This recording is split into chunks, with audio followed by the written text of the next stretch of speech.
itu pakai conditionals atau kalimat yang dimulai dengan kata pengandaian atau jika. Contohnya, were I her, I will cry when I miss my dad. If I were her, her-nya salah nih.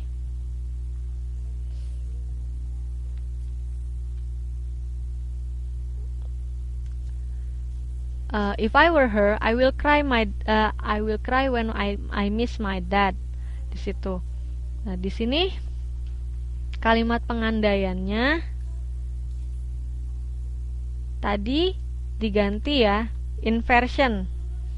Itu diganti fungsinya dari if diganti dengan to be. Nah, kemudian kalau yang double structure yaitu pengulangan struktur kalimat yang sama. Misalkan kalau dimulai dengan the more, kemudian yang kalimat yang kedua dimulai dengan the more juga. Jika kalimat pertama dimulai dengan subjek, kemudian to be, maka kalimat yang selanjutnya adalah dimulai dengan subjek dan to be juga. Dan jika to be yang pertama menggunakan verb 2 atau bentuk kata form kedua, nah maka yang kedua harus sama. Jika yang pertama memakai verb 1, maka yang kedua verb 1. Harus seimbang ya. Karena untuk menentukan bahwasanya kedua kalimat memiliki kedudukan yang sama penting. Nah, itu adalah tentang double structure dan inversion dan juga conditional sentence. Nah, sekarang apa lagi nih? Masih ada waktu 5 menit. Atau mau siap-siap untuk besok nih? Kan harus belajar lagi. Inference adalah cara untuk memahami maksud dan tujuan dari penulis. Misalkan kita menebak kata, ya kan? Untuk memahami keseluruhan dari message dari penulis, kita harus bisa memahami isi bacaan kan? Untuk memahami isi bacaan, kita harus mengetahui kata kuncinya. Nah, jika kita tidak mengetahui kata kuncinya, kita bisa menebak dengan cara mencari sinonim atau antonim dari kalimat tersebut yang dijabarkan dengan dalam paragraf-paragraf tersebut atau dalam paragraf yang lain, dalam teks tersebut intinya.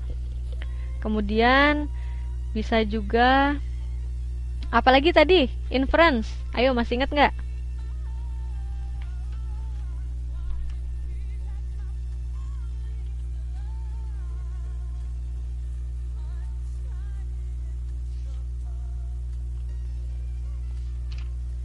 Bisa juga menebak subjek dan verbnya dari kata tersebut.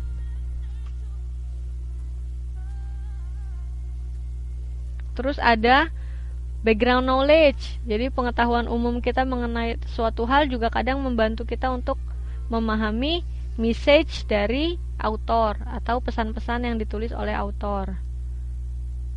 Siapa lagi? Membuat prediksi pertanyaan-pertanyaan.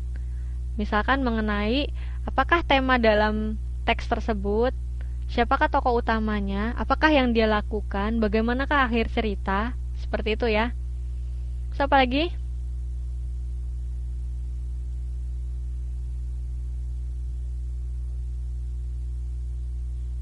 Cuma itu yang diingat? Dibuka lagi rekaman yang minggu kemarin ya, mudah-mudahan bisa menambah ingatan. Oke? Ya, find the connection point juga bisa. Oke, sampai di sini ada pertanyaan? Pasti banyak tentang kuis besok ya. Oke, kalau begitu kita tutup aja ya, biar besok nanti bisa ada persiapan bangun pagi. Kalau udah bangun pagi nanti bisa baca-baca modul, datang lebih awal, kemudian sambil belajar di sana. Lokasinya udah tahu kan? Oke, kalau begitu kita akhiri ya. Sama-sama. Ini aku buka lagi poin-poin yang besok buat tes nih. Tuh, pertama, scanning text and advertisement. Kedua, supporting main ideas. Ketiga, inference. Keempat, complicated sentence. Tolong diingatkan juga teman-teman yang besok bisa hadir untuk kelas tatap muka, tolong